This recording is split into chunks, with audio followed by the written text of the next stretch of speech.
Sejam muito bem-vindos aqui ao canal, e hoje a gente vai falar do esplêndido historiador Jacques Le Goff e esse livro dele, Uma Breve História da Europa.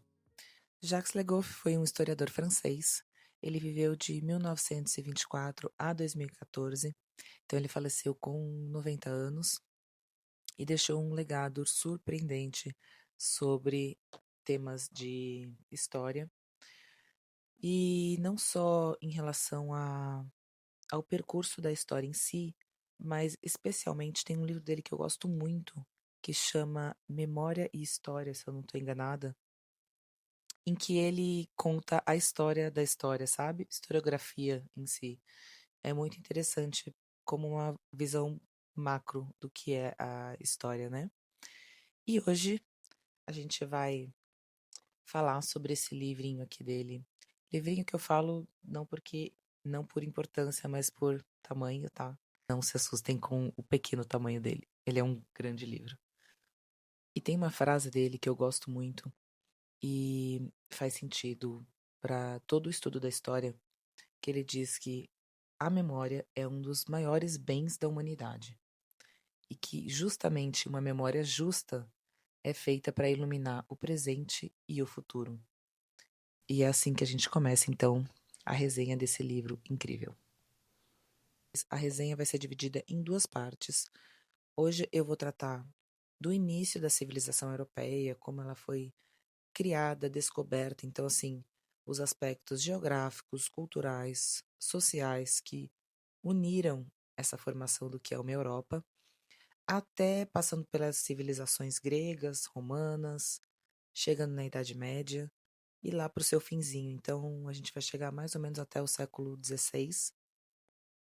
E no próximo vídeo, a gente continua dali para frente, até onde a gente conseguir fazer hoje, e finaliza com o século XX, tá? Então, para introduzir o como que a Europa se reconheceu como Europa, ele avança um pouquinho na história e chegou até o século XX, quando as ideias de união entre esses países foram ficando cada vez mais fortes e foram se materializando, né? Então, em 1948, a gente tem a formação dessa ideia de Europa Unida. Vamos unir esforços, né? E eles criam a Organização Europeia de Cooperação Econômica, que depois, lá em 61, vira a OCDE, porque foram incluídos países não europeus também. E aí, em 1950, vem a Declaração Schuman, que propõe a criação da Comunidade Europeia do Carvão e do Aço, que foi criada no ano seguinte, em 1951. Essas propostas da Europa Unida que foram feitas foram conquistas civilizatórias, marcos civilizatórios muito importantes para a formação, inclusive, de democracias, né? Mas também, depois da Primeira Guerra, depois da Segunda Guerra, com a destruição, não só física, mas muito mais importante, a quantidade de pessoas que sofreram com essas guerras, eles falam, a França principalmente, né? França, Itália e Alemanha pararam e falaram, bom, quem sabe se a gente se unir, a gente consegue evitar, porque a gente faz um autocontrole dos nossos exércitos, né? Então, assim, ninguém se equipa suficientemente para querer atacar uns aos outros e, de certa forma, isso funcionou até os dias de hoje, muito embora a gente tenha tido inúmeros conflitos, guerras civis de lá para cá, né? Em 57, então, a gente tem a formação da Comunidade Econômica Europeia. E aí, em 92, veio o Tratado de Maastricht, que você já deve ter ouvido falar, que oficializa a moeda comum europeia. Bom, e daí para frente ingressam ao longo desse tempo, mais novos países membros, e hoje a União Europeia conta com 27 países membros. Temos uma Europa, ou uma União Europeia. E uma curiosidade histórica, o general Charles de Gaulle declarou que a Europa seria o que iria do Atlântico aos Urais. E mal ele sabia como estaria depois de 50, 70 anos, né?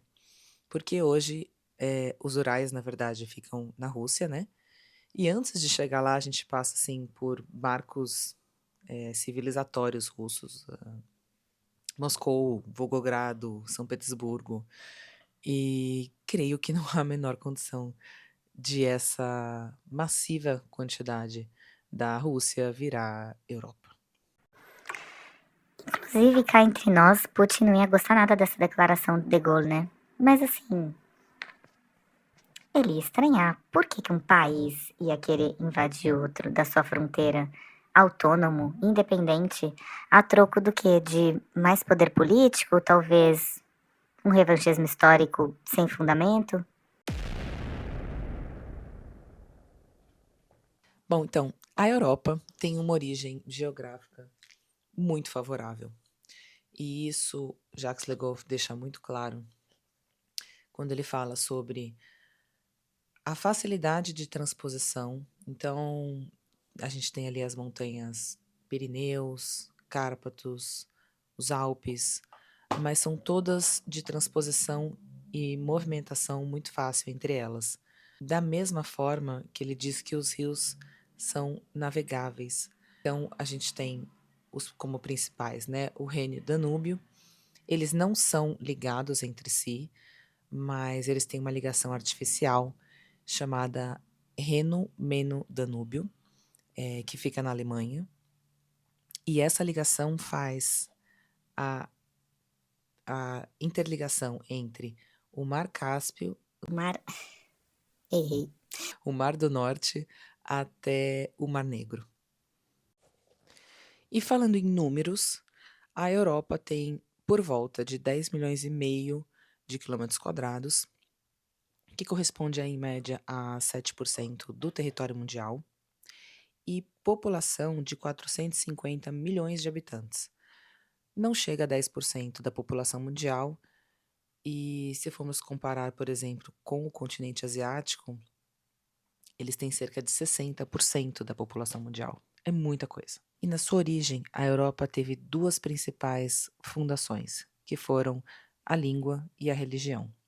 Então, Legou fala que o latim e o cristianismo foram os principais, são a pedra de toque da fundação da Europa. Com o detalhe que o cristianismo tinha duas cabeças, né? Uma latina em Roma e uma grega em Constantinopla. Então, nesse período do século V, que há um declínio do Império Romano, há o surgimento das invasões bárbaras e também é fundado o Islã nessa época, né, em 632, e o surgimento das invasões pela parte oriental, começa a se formar uma Europa das Nações, que ele chama de Europa das Nações, né? Então, Clovis morre em 800 e os países começam a ter e a formar a questão da identidade nacional, principalmente naquela época, França, Itália e Alemanha. Então, nos séculos 10 e 11, a gente tem a consolidação do sistema de feudalismo. É um sistema em que a sociedade é dividida em três castas, entre os nobres, guerreiros, os sacerdotes, representando a igreja, e os servos, ditos trabalhadores. Esses servos trabalhavam na terra que lhes era oferecida, que era um mínimo de terra para sobrevivência, e muito mais tempo nas terras dos senhores feudais. Inclusive, nesse período, ele quantifica que a igreja detinha entre 2/3 e metade das terras feudais do período. A igreja, então, detinha todo o monopólio, pelo menos na parte ocidental, até porque todos os papas foram italianos, desde o século XV até o então Papa João Paulo II, em 1978. E aí a gente tem o movimento das cruzadas, as fatídicas cruzadas, que se iniciaram no século XI e tinham como objetivo primordial a conquista ou retomada da Terra Santa, Palestina, mais precisamente Jerusalém. o que obviamente tinha o intuito também de aumento de poder político e espiritual do Império Bizantino e do Império Romano, e o que também atiçou esse espírito de revanche da ala muçulmana, ou do Islã, como queiram, e criou-se uma situação de hostilidade também contra os judeus, porque eles não reconheciam Cristo como o Salvador, como o Messias. E em relação às práticas sociais, os judeus admitiam o empréstimo a juros e a igreja cristã condenava. Inclusive sobre esse momento das cruzadas, Léo Huberman, nesse livro, História da Riqueza do Homem, muito interessante também, que eu recomendo que vocês leiam, já deve ser a terceira vez que eu tenho contato com ele. Ele diz o seguinte: eram grandes homens de negócios. Do ponto de vista religioso, pouco duraram os resultados das cruzadas, já que os muçulmanos retomaram o reino de Jerusalém. Do ponto de vista do comércio, entretanto, os resultados foram tremendamente importantes. As cruzadas ajudaram a despertar a Europa de seu sono feudal, espalhando sacerdotes, guerreiros, trabalhadores e uma crescente classe de comerciantes por todo o continente. Intensificaram a procura de mercadorias estrangeiras, arrebataram a rota do Mediterrâneo das mãos dos muçulmanos e a converteram outra vez na maior rota comercial entre o Oriente e o Ocidente, tal como antes. Além do que, houve um relativo crescimento das cidades, por conta do intercâmbio que foi se criando entre essas guerras. Em 1453, a gente tem um evento histórico extremamente importante, que é a tomada de Constantinopla ou a queda de Bizâncio. E em 1492 temos quem? Cristóvão Colombo, sim. Ele foi descobrir as Américas, dizem os livros de história, né? Pelo menos foram os que eu estudei quando eu estava na escola.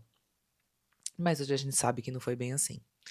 Então, Cristóvão Colombo foi tentar descobrir um novo caminho para as Índias, achou a América, que foi assim denominada levou esse nome por conta de Américo Vespúcio, e nesse processo de invasão das Américas, nós já sabemos as consequências trágicas de massacres, mortes, doenças e inclusive alcoolismo entre a população indígena, e que até hoje sofre com isso.